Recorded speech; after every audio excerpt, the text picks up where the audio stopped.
Millionaire sees abandoned triplets on the street and begs for food. The truth left him paralyzed. Before we dive into this incredible story, drop a comment below and tell us where you're watching from. You're about to witness a journey that will touch your heart. The blizzard hit Chicago with merciless fury, turning the downtown streets into a frozen wasteland of abandoned cars and howling wind. Marcus Whitfield pressed his phone closer to his ear as his Bentley crawled through the storm. The Riverside acquisition needs your signature by 5. Catherine Walsh, his executive assistant, reminded him through the speaker. At 52, Marcus had built Whitfield Industries from a small investment firm into a billion-dollar empire. Success meant everything to him, until this moment. "Sir, the engine's overheating," Henderson, his driver of 12 years, announced apologetically. "I'll need to pull over." Marcus glanced up from his tablet, irritation flickering across his weathered face. They'd stopped near a construction site in a rough part of downtown, nowhere he'd normally venture. "How long?" Marcus demanded, checking his Patek Philippe watch.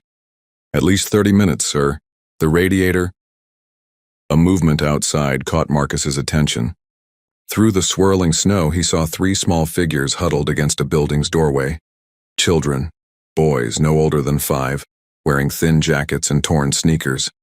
"Please, mister," the smallest one called out as Marcus stepped from the car. "We're really hungry." Marcus froze. The boy's face, pale, desperate yet somehow familiar, stirred something deep in his chest. Identical triplets, all with the same striking blue eyes and dark hair. "Where are your parents?" Marcus asked, kneeling despite his expensive suit, getting soaked. "Sarah and Robert left us," the middle boy whispered. "They said we cost too much money." The third boy, braver than his brothers, stepped forward. "I'm Caleb, this is Noah and Liam. Are you going to help us or just look?" Something about Caleb's defiant courage reminded Marcus of himself at that age. Before he could think rationally, he heard himself saying, "Get in the car, all of you." Azar. Henderson opened the door. Marcus noticed something that made his blood run cold.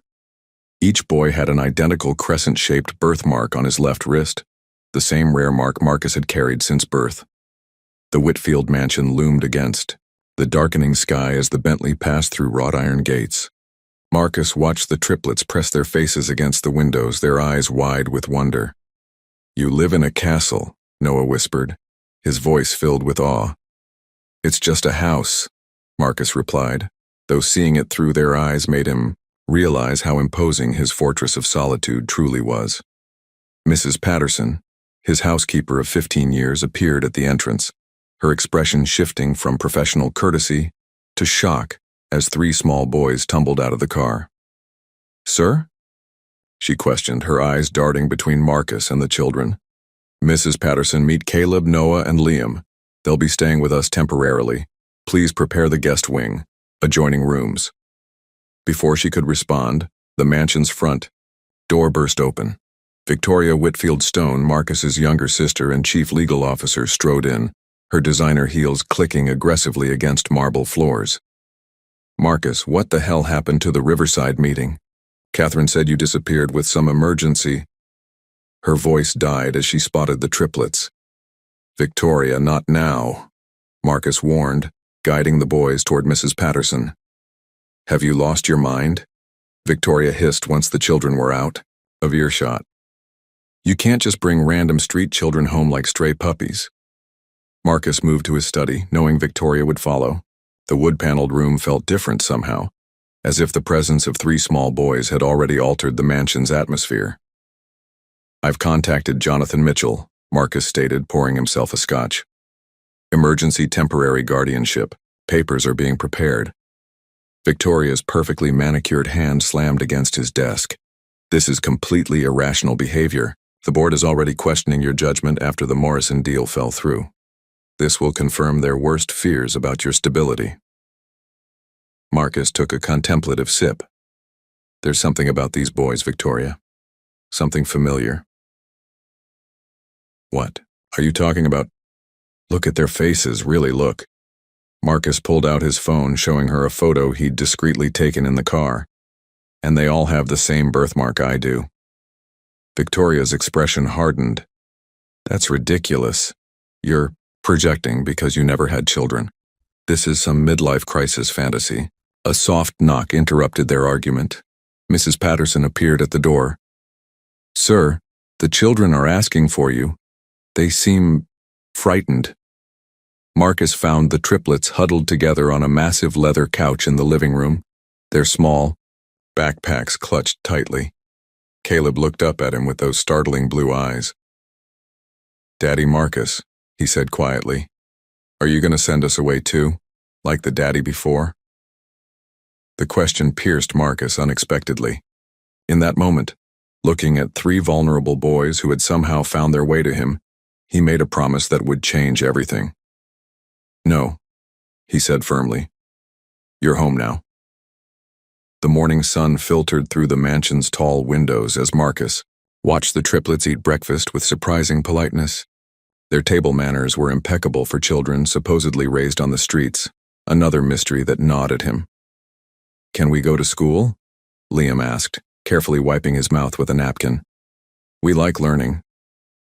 Marcus had already made arrangements.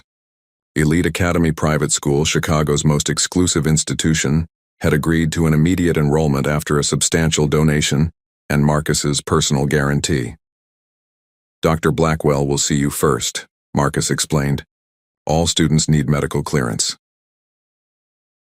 At Northwestern Memorial Hospital, Dr. Harrison Blackwell, a family friend and renowned pediatrician, examined each boy thoroughly.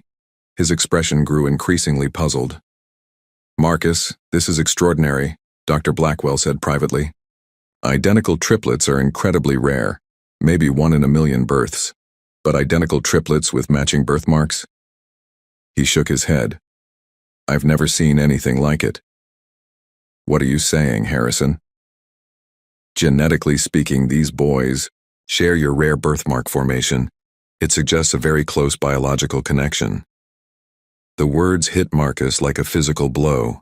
25 years ago, he'd been engaged to Isabella Martinez, a passionate environmental lawyer with fire in her eyes and dreams of changing the world.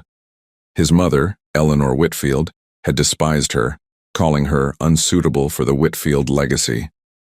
Then, Isabella had vanished.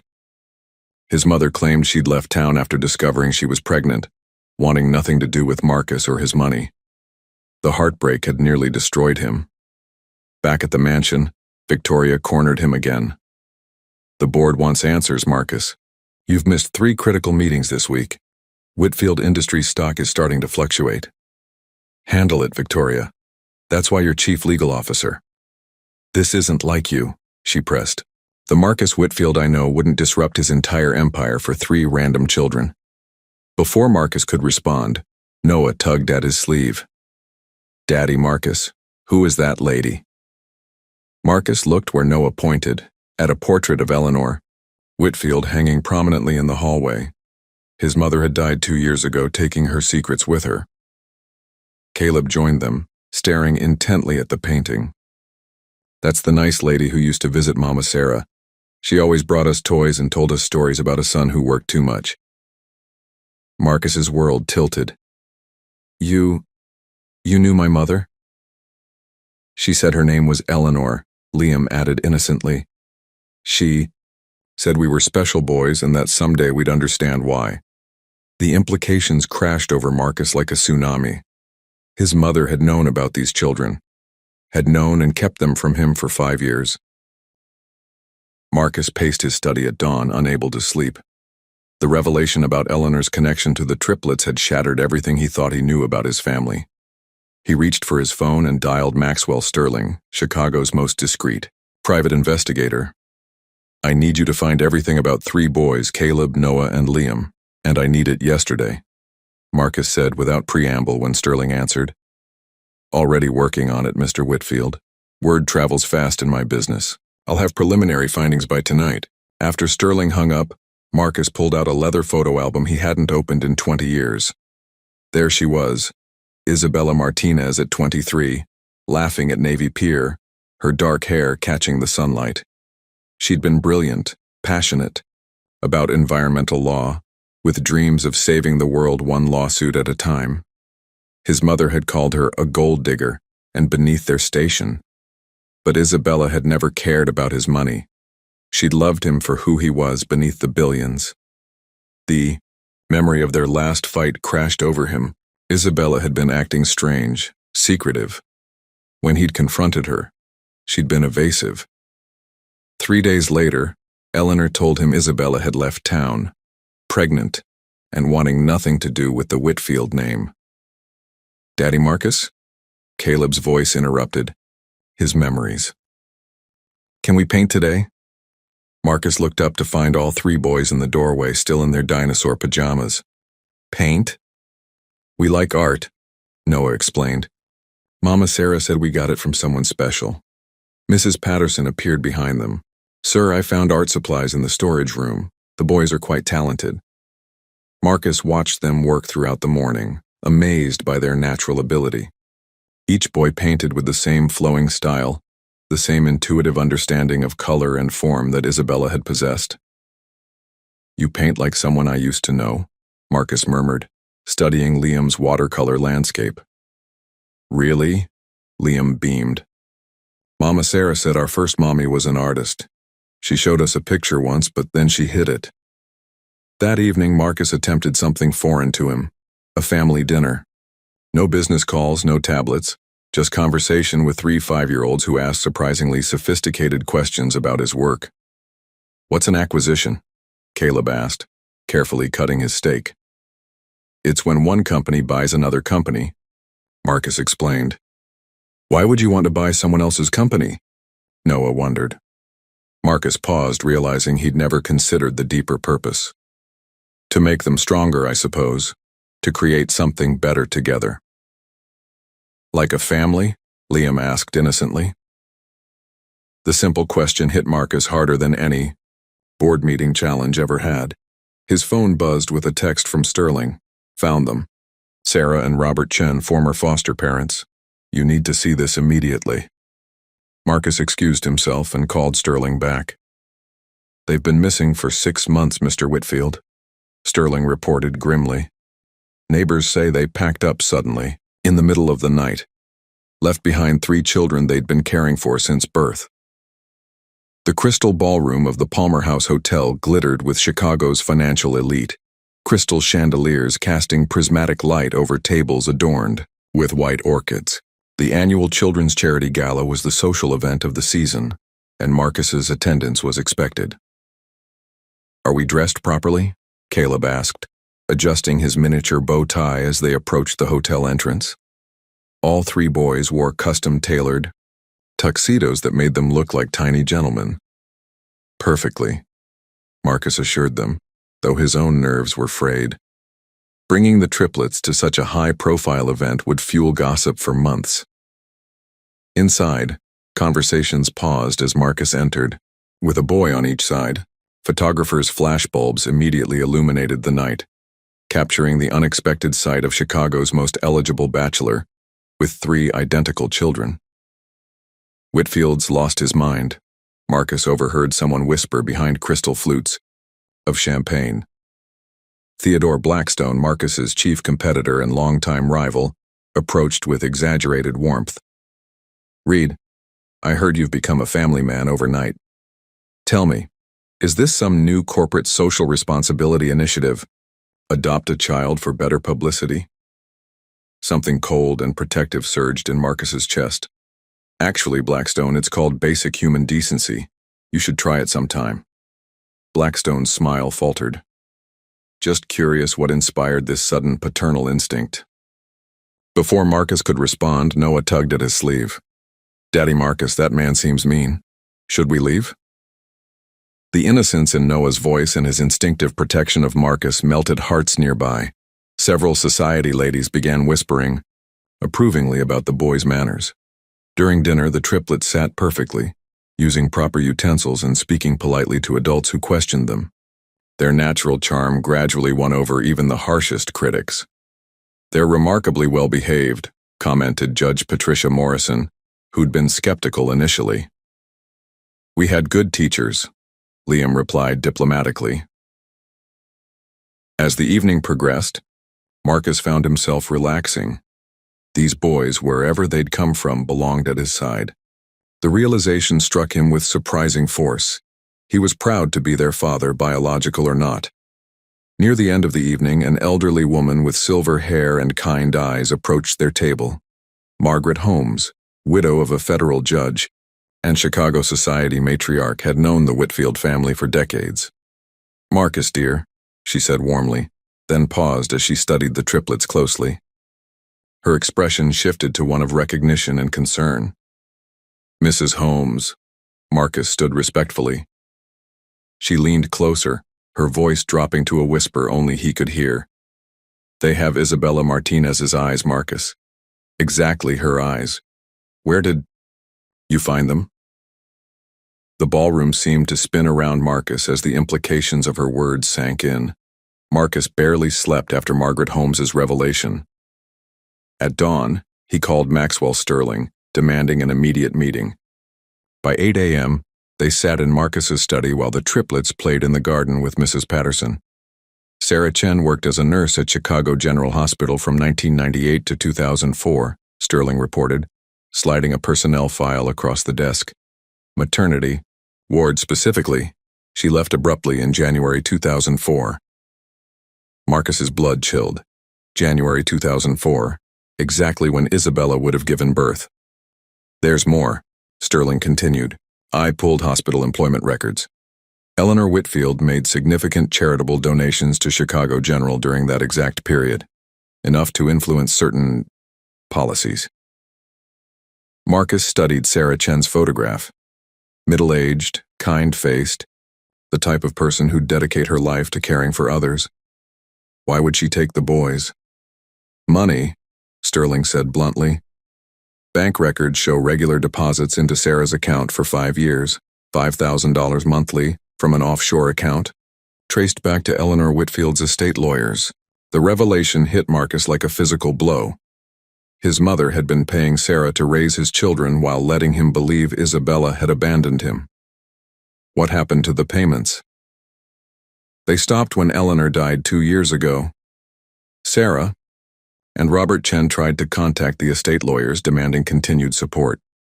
When they were refused, Sterling shrugged. They abandoned the boys rather than face bankruptcy.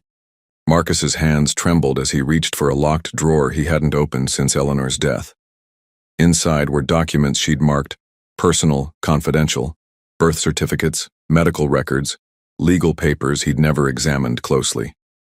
There it was, a death certificate for triplets born January 15, 2004 at Chicago General Hospital. Signed by Dr. Benjamin Crawford, now retired. The mother's name had been whited out, but Marcus could see faint ink beneath. Isabella Martinez. "Find Dr. Crawford," Marcus ordered. "I need to speak with him immediately." A soft knock interrupted them. Caleb stood in the doorway, his face serious beyond his years. "Daddy Marcus, can we ask you something important?" Marcus quickly closed the files.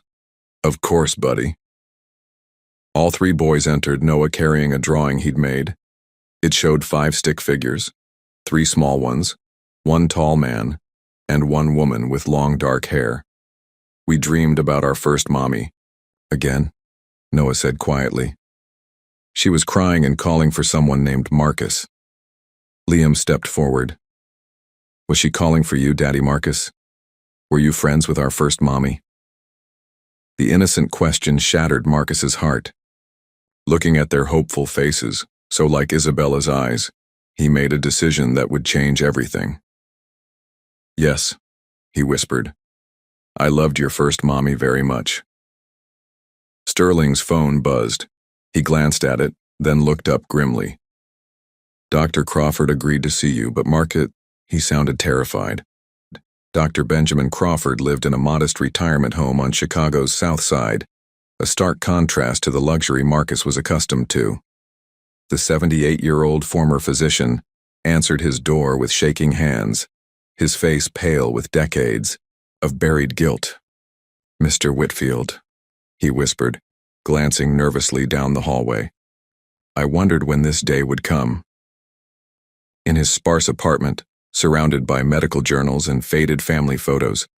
Crawford poured himself a trembling glass of whiskey before facing Marcus. "Your mother was a formidable woman," he began, his voice barely audible. "She offered me $500,000 to declare those babies stillborn." Marcus felt the room spin. They were alive. 3 healthy boys, beautiful, perfect babies. Crawford's eyes filled with tears. "I signed false death certificates while Eleanor's people took them away. I told myself they'd have better lives, but I knew it was wrong." "What happened to Isabella?" Crawford's face crumpled. "Eleanor orchestrated everything. She had evidence planted in Isabella's apartment. Stolen client funds, forged documents.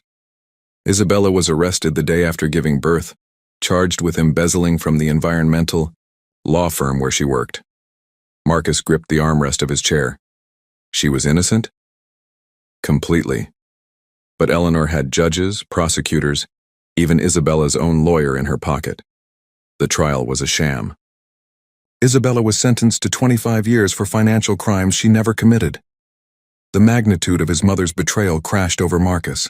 Eleanor hadn't just separated him from Isabella, she'd destroyed Isabella's life, stolen their children, and let him believe he'd been abandoned. "Where is she now?" Marcus demanded. "Illinois Correctional Center. She's been there for 20 years, Marcus. 20 years for crimes your mother orchestrated." Marcus stood abruptly, pacing to the window. Outside, children played in a small courtyard. Their laughter, a stark contrast to the devastation unfolding in this room. "The boys were given to Sarah Chen," Crawford continued. "Eleanor paid her to raise them quietly away from Chicago society. Sarah believed she was helping orphaned children." Marcus's phone rang, Mrs. Patterson calling from the mansion. "Sir, you need to come home immediately," she said, panic in her voice. "It's Noah. He's burning up with fever and asking for you." Marcus raced back to find Noah delirious in bed, his small body racked with convulsions. Caleb and Liam refused to leave their brother's side as paramedics arrived. At Northwestern Memorial Hospital, Dr. Blackwell emerged from Noah's room with grave concern. "Marcus, Noah's fever spiked to 105 degrees. We're running tests, but his symptoms are consistent with severe trauma response. Sometimes children's bodies manifest emotional shock physically." As Marcus sat vigil beside Noah's bed, watching his son fight for stability, one thought consumed him.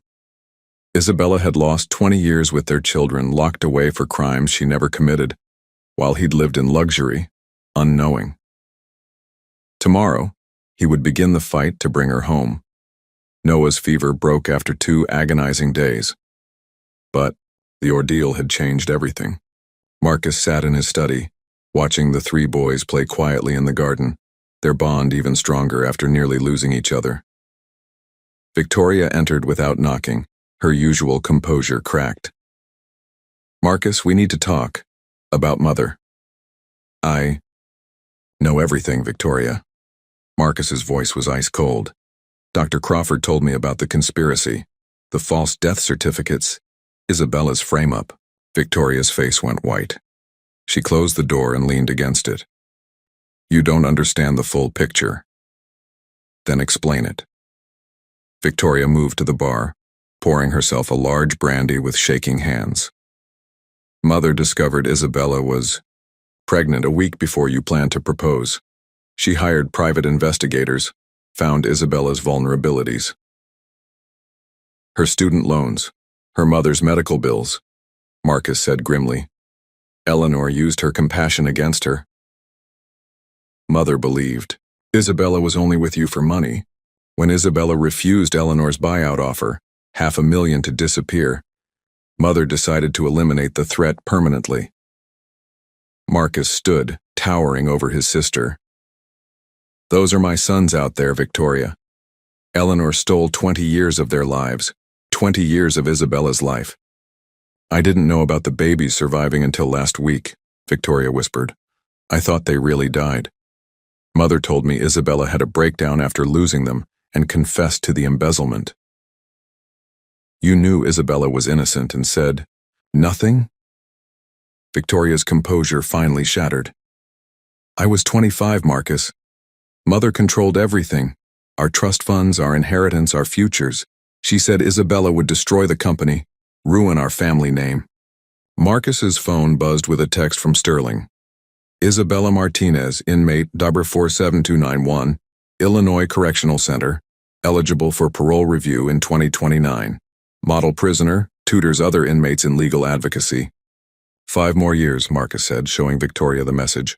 5 more years before she's even eligible for parole. Victoria looked at the information, then at Marcus. The Thompson & Associates law firm specializes in wrongful conviction cases. They've overturned dozens of false imprisonments. Why are you helping me now? Victoria glanced toward the window where the triplets were building a fort with fallen branches. Because those boys deserve their mother. And because I've spent 20 years living with mother's lies. Marcus's phone rang. Jonathan Mitchell, his corporate lawyer, sounded urgent. Marcus, I've been reviewing Eleanor's estate files like you requested. There are sealed records from 2004. Court documents marked confidential. I need your authorization to open them. Do it, Marcus commanded. And Marcus? Illinois Correctional Center called. Someone's been asking about Isabella Martinez's case. They want to know if you're planning to visit. Marcus looked at his sons through the window, then at Victoria's guilt-stricken face. Tell them I'll be there tomorrow. The accident happened, so fast that Marcus barely had time to react. Caleb had been climbing the old oak tree in the mansion's garden when a branch snapped, sending him crashing 12 feet to the ground. The sickening thud of his small body hitting the stone pathway would haunt Marcus forever. Call 911, Marcus shouted to Mrs. Patterson as he knelt beside Caleb's motionless form. Noah and Liam stood frozen, tears streaming down their faces. Is he dead? Liam whispered. Like our first mommy? No, Marcus said firmly, though Caleb's stillness terrified him. He's going to be okay. At Northwestern Memorial Hospital, Dr. Blackwell emerged from surgery with a grave expression. Marcus, Caleb has a severe head injury and internal bleeding. We've stabilized him, but he needs specialized neurosurgery. Then get the best neurosurgeon in the country, Marcus demanded. Dr. Elizabeth Chen from Johns Hopkins is flying in tonight. But Marcus, Dr. Blackwell hesitated. We need complete family medical history. Any genetic conditions, blood disorders, previous surgeries. Without the biological parent's information, we're operating blind. Marcus felt the walls closing in. His mother is in prison, wrongfully convicted. I need to contact her immediately. Prison? Dr. Blackwell looked confused. Marcus, these children are your biological sons, aren't they? The genetic markers, the birthmarks, the facial structure. We need definitive proof, Marcus interrupted. Emergency DNA testing. As medical technicians drew blood samples from Marcus and the triplets, Victoria arrived with Jonathan Mitchell and a team of lawyers. We have the sealed court records, Mitchell announced. Eleanor's conspiracy was more extensive than we imagined. She didn't just frame Isabella, she bribed half the judicial system. Dr. Blackwell reappeared with preliminary test results. Marcus, there's no doubt. These boys are your biological sons. The DNA match is 99.97% certain. The revelation should have felt triumphant, but with Caleb fighting for his life, Marcus felt only desperate urgency. I need to see Isabella, he told Victoria. Tonight. The warden agreed to an emergency compassionate visit, Victoria replied. Given the circumstances. As Marcus prepared to leave for the prison, Noah grabbed his hand. Daddy Marcus, will you tell our first mommy about Caleb? She should know her baby is hurt. The innocence in Noah's voice shattered Marcus's remaining composure. For 20 years, Isabella had believed her children were dead. Tonight, she would learn they were alive and that one of them was fighting for his life. I'll tell her everything, Marcus promised. The DNA results arrived while Marcus maintained his vigil beside Caleb's hospital bed. Dr. Patricia Hoffman, the head of genetics at Northwestern Memorial, delivered them personally. Mr. Whitfield, These are the most conclusive paternity results I've ever processed, she said, handing him the official report. 97% probability that you are the biological father of all 3 boys. The genetic markers are unmistakable. Marcus studied the scientific data. 20 years of questions finally answered with mathematical certainty. His phone buzzed with a call from Jonathan Mitchell. Marcus Thompson and Associates has been working around the clock. We've uncovered a mountain of evidence proving Isabella's innocence, Mitchell reported. Bank records show Eleanor transferred $2.3 million to various accounts between 2003 and 2004. Judges, prosecutors, court clerks, even Isabella's original defense attorney. How deep did this go? Judge Patterson, who sentenced Isabella, received a new vacation home. Prosecutor Williams got his son into Harvard with a mysterious scholarship. Isabella's lawyer, David Chen, suddenly paid off all his gambling debts. Marcus gripped the phone tighter. What about the evidence against Isabella? Completely fabricated. The financial documents were created by a forgery expert Eleanor hired. The missing client funds were transferred to Eleanor's offshore accounts, then moved again to make them untraceable. Dr. Blackwell interrupted with an update on Caleb. The surgery was successful, but he's asking for his mother. He keeps saying he needs to see first mommy. Marcus made his decision. Mitchell, file for immediate exoneration based on prosecutorial misconduct and falsified evidence. I want Isabella released within the week. Marcus, the legal system doesn't move that fast. Then make it move faster. Use every contact, every favor, every dollar necessary. Thompson and Associates has unlimited resources for this case. Victoria approached with another revelation. I found Mother's private safe. There are letters, Marcus. Letters Isabella wrote to you from prison, begging you to believe in her innocence. Eleanor intercepted them all. Marcus opened the first letter, dated 6 months after Isabella's sentencing. Her handwriting, once so familiar, was shaky with desperation. My dearest Marcus, I know you must hate me, but I swear on our unborn children's graves that I never stole that money. Your mother offered me a fortune to leave you, but I chose love. Now I'm paying the price for that choice. If you ever loved me, please help me prove my innocence. 20 years of letters. 20 years of Isabella believing Marcus had abandoned her. Dr. Chen from Johns Hopkins emerged from Caleb's room. He's stable and asking for you, but Mr. Whitfield, he needs to see his mother. The trauma response won't fully resolve until the family is complete. Marcus looked at his reflection in the hospital window. Tomorrow, he would see Isabella for the first time in 20 years. He would tell her their sons were alive, that one was fighting for his life, and that he'd spent 2 decades living a lie built on his mother's cruelty. Illinois Correctional Center stood like a fortress against the gray October sky.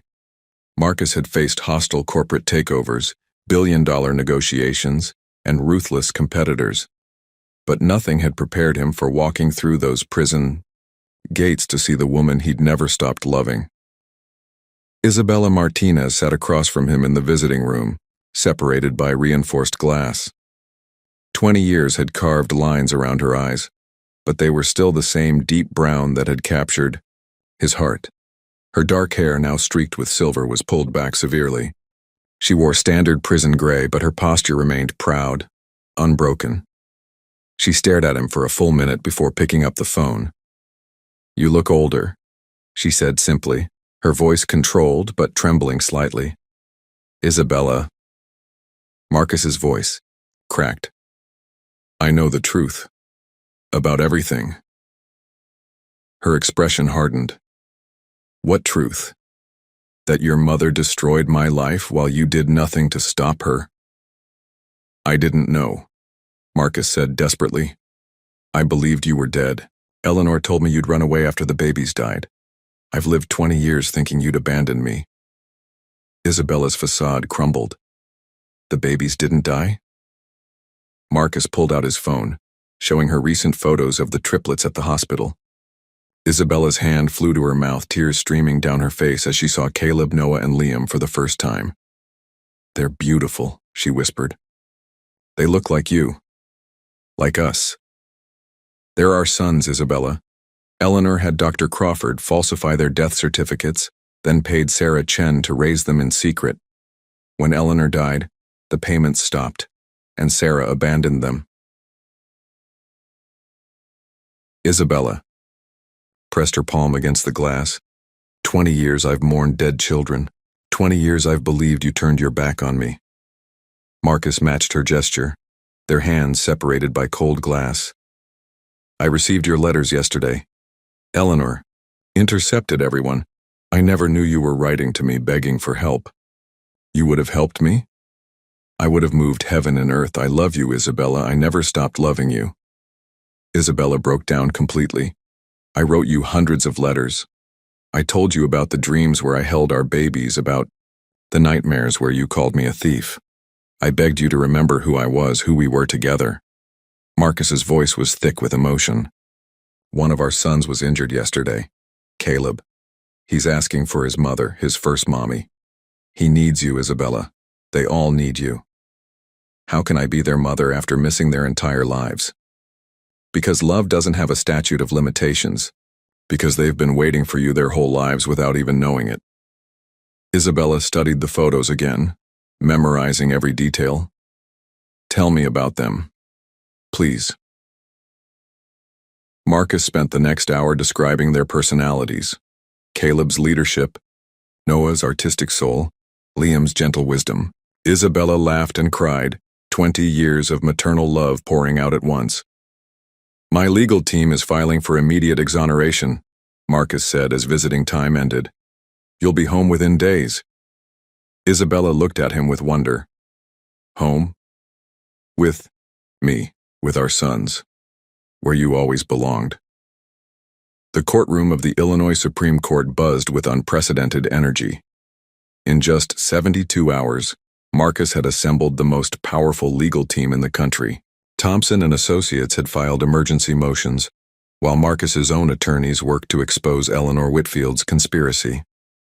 Your Honor, lead attorney Sarah Thompson addressed Chief Justice Morrison, we present overwhelming evidence of prosecutorial misconduct, judicial corruption, and systematic fraud spanning 20 years. Judge Morrison reviewed the mountain of documentation.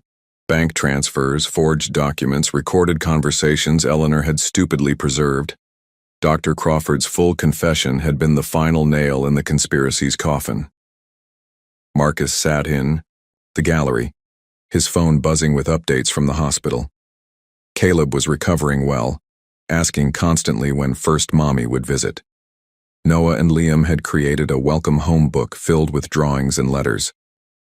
Prosecutor James Walsh, representing the state, stood reluctantly. Your Honor, after reviewing the evidence presented, the state of Illinois moves to dismiss all charges against Isabella Martinez. We recommend immediate exoneration with full pardons and compensation for wrongful imprisonment. The gavel fell. Case dismissed. Ms. Martinez is hereby exonerated of all charges. The court apologizes for this grave miscarriage of justice. Isabella, brought from prison in civilian clothes Marcus had provided, collapsed in tears as the shackles were removed. 20 years of wrongful imprisonment ended with the sound of that gavel. Outside the courthouse, media swarmed. Marcus made a brief statement. Isabella Martinez was the victim of an elaborate conspiracy orchestrated by my late mother. Today, justice has finally been served. My family and I request privacy as we heal from decades of separation. At Northwestern Memorial Hospital, Dr. Blackwell had prepared a private wing for the reunion. Caleb's made remarkable progress, he reported. It's as if knowing his mother was coming gave him the strength to fight. Marcus had spent the morning preparing the boys, showing them current photos of Isabella, explaining that she looked different after years in prison, but that her love for them had never changed. Will she remember us? Liam asked worriedly. We were very little when she went away. She's carried you in her heart every single day, Marcus assured him. Victoria appeared with legal documents. The state is offering Isabella $12 million in compensation, she reported. And Marcus, I've established a foundation in her name for wrongfully convicted women. My way of trying to make amends. As afternoon arrived, Marcus felt a mix of anticipation and terror. In minutes, he would witness the reunion between Isabella and the sons she'd believed were dead for 20 years. His phone rang. Jonathan, Mitchell calling. Marcus, Isabella's release papers are finalized. She's free to leave immediately. Bring her here, Marcus said simply. Bring her home. Marcus transformed the mansion's sunroom into a sanctuary for the reunion. Mrs. Patterson filled it with soft lighting, comfortable seating, and the boys' artwork displayed prominently on easels. 20 years of separation would end in this room. Is our first mommy really coming today? Noah asked for the 10th time, carefully arranging the welcome book he'd created. Each page contained a drawing and a message. Dear Mommy, I missed you, even though I didn't know you. Marcus knelt beside his sons, his heart full of nervous anticipation. Yes, she'll be here any minute. Remember what we talked about. She might cry when she sees you. Those will be happy tears. Caleb, still weak from his surgery but determined to be present, sat proudly in his wheelchair. Will she know which one of us is which? He worried. We look exactly the same. Mothers have a special way of knowing their children, Marcus assured him, though he wondered the same thing. Liam clutched a small stuffed elephant he'd chosen as a gift for Isabella. What if she doesn't like us anymore? We're bigger now and maybe different. Marcus pulled all three boys close. Love doesn't disappear, buddy. It just gets stronger. At 3 p.m., Marcus's phone rang. Jonathan Mitchell's voice was gentle. She's here, Marcus. Isabella is at the front gate. Through the window, Marcus saw the black sedan pull up the circular drive. His hands trembled as he watched Isabella step out, wearing a simple blue dress Victoria had brought to the courthouse. She looked fragile but determined, carrying herself with the same quiet strength that had first captured his heart. Mrs. Patterson met Isabella at the door, embracing her warmly. Miss Isabella, welcome home. The boys have been waiting their entire lives for this moment. Isabella's voice was barely a whisper. Do they want to see me? From the sunroom came the sound of excited whispers and shuffling feet. Marcus appeared in the hallway, and for a moment he and Isabella simply looked at each other. Two people whose lives had been shattered by cruelty, but who had found their way back to love. They're nervous, Marcus said softly. But they've been asking about you every day since they learned you existed. Isabella's hands shook as she smoothed her dress. I don't know how to be their mother. I missed everything. First steps, first words, bedtime stories. You start now, Marcus said, taking her hand. You start with love and the rest will follow. From behind the sunroom door came Caleb's voice. Daddy, Marcus, is that her? Is our first mommy here? Isabella's breath caught.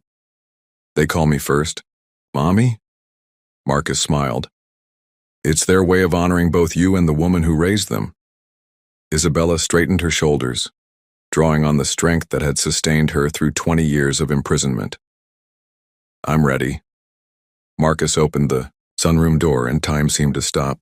Isabella stood in the doorway, her eyes immediately locking onto three identical boys who rose from their seats in perfect synchronization. 20 years of separation condensed into a single breathtaking moment. My babies, Isabella whispered, her voice breaking as tears streamed down her face. Caleb, despite his weakness, pushed himself up from his wheelchair. You're really our first mommy?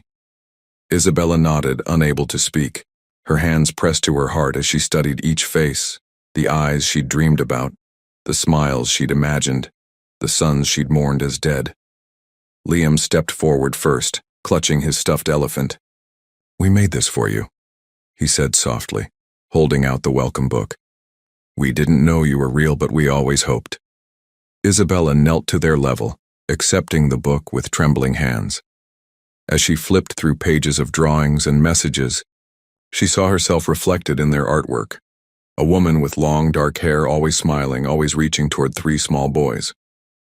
You drew me even though you'd never seen me, she marveled. We saw you in our dreams, Noah explained matter-of-factly. You were always trying to find us. Something magical happened then. Caleb reached out tentatively and touched Isabella's face, tracing the lines around her eyes.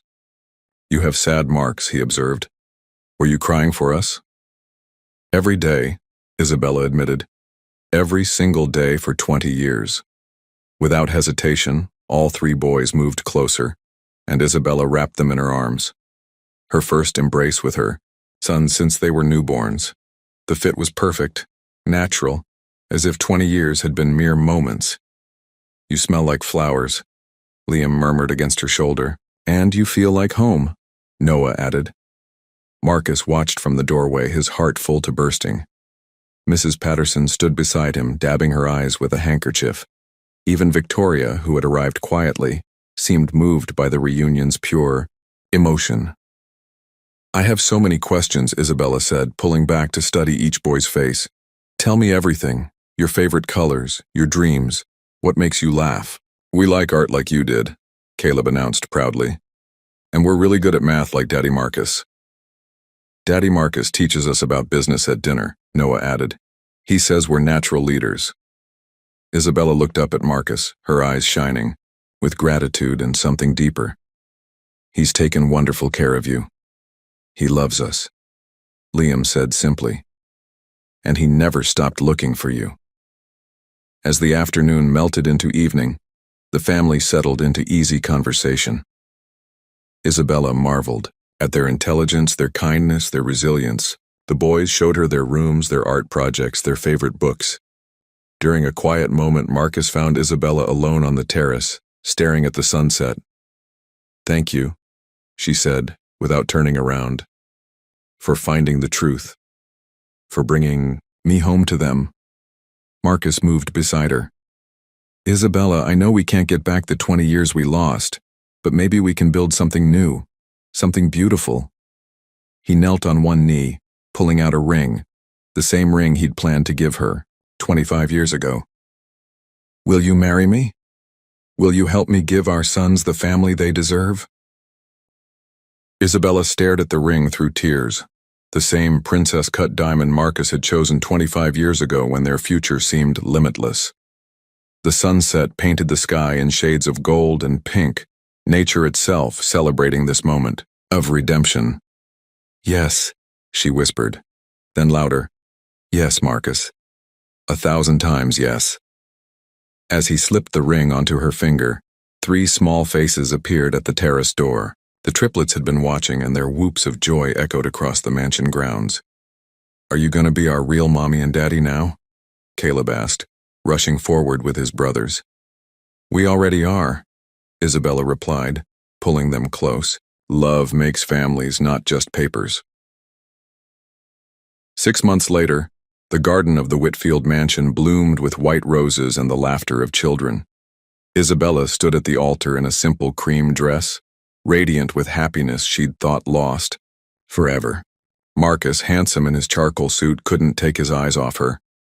Caleb, Noah, and Liam served as ring-bearers, walking down the petal-strewn aisle with the confidence of children who finally knew where they belonged. Judge Morrison, who had exonerated Isabella, officiated the ceremony with tears in her eyes. 20 years ago, injustice tried to destroy this family, she said to the intimate gathering. Today, love has triumphed completely. Victoria stood as maid of honor, her own redemption journey reflected in her support for the union she once would have opposed. Mrs. Patterson wept openly as she watched her employer become a complete man through love and fatherhood. I promise to love you through whatever comes, Marcus vowed. I promise to never let anyone separate us again. I promise to make up for every lost moment, Isabella replied. I promise to fill our home with the love we always dreamed of. As they kissed, sealing 25 years of love tested by cruelty, but never destroyed, the triplets cheered loudest of all. 1 year later, Marcus and Isabella stood before the Illinois state capitol as Governor Williams signed the Isabella Martinez Wrongful Conviction Prevention Act into law. The legislation, funded by a $50 million foundation, would provide legal advocacy for women facing questionable prosecutions. "Mommy, you're famous," Liam observed, watching reporters document the ceremony. "We're all famous for love," Isabella replied, running her fingers through his hair. The family had settled into beautiful rhythms. Isabella worked part-time as a legal advocate while homeschooling the boys in the afternoons. Marcus had restructured his business to prioritize family time, discovering that a full heart made him a better leader. That evening, as they tucked the triplets into their beds, Caleb asked the question that still amazed Marcus. "Will you tell us the story about how you found each other again?" "It begins with 3 brave boys," Marcus started, "who were lost but never forgotten. And a mommy who never stopped believing," Isabella continued, "and a daddy who never stopped searching. And it ends with everyone finding exactly where they belonged," Noah finished sleepily. Later, Marcus and Isabella sat in their study, surrounded by family photos that now filled every surface. Pictures of birthday parties, school plays, family vacations, all the moments they'd been denied now being created with joyful abundance. "Do you ever wonder what would have happened if we'd found each other sooner?" Isabella asked, curled against Marcus's side. Marcus kissed the top of her head. "I think we found each other exactly when we were meant to. Our boys needed to be strong enough to survive what they survived. We needed to be wise enough to appreciate what we'd almost lost." Through the window, they could see the garden where their love story had begun its second chapter, where 3 abandoned boys had found their parents, where a conspiracy built on hatred had crumbled before the power of truth. Love, Marcus reflected, was indeed the strongest force in the universe. It could survive 20 years of separation, overcome the cruelest deceptions, and transform the deepest wounds into the foundation for unshakable joy. Their family was living proof that some love stories are worth waiting for, no matter how long the wait or how dark the valley between heartbreak and healing.